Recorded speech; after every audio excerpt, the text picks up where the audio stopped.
欢迎回到 Be My Best 频道。今天我们来做一道最简单的意大利面 Aglio Olio。这个素食谱无需使用太多食材，不放葱蒜，做得简单，吃得开心。首先把蘑菇清洗干净，这次我们使用纽扣白蘑菇，有嚼劲，口感很好。2人份的话，大概需要5粒小蘑菇。把蘑菇头和身体用手掰开来，将蘑菇体切成小圆块。接着把蘑菇头平放切片，放入碗里备用。意大利面已经煮好备用。想了解烹煮意大利面的详细流程，请翻看我们上一集视频哦。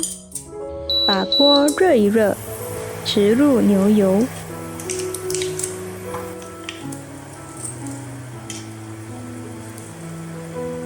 待牛油融化后，加入蘑菇，翻炒到已熟。然后把炉火调小，加入橄榄油，让油慢慢在锅里加热，直到沸腾。取出意大利调味料，倒一点点进锅里，稍微翻炒一下，让蘑菇吸收橄榄油和香料。接着加入黑胡椒，继续翻炒。再加入半茶匙盐，翻炒一下。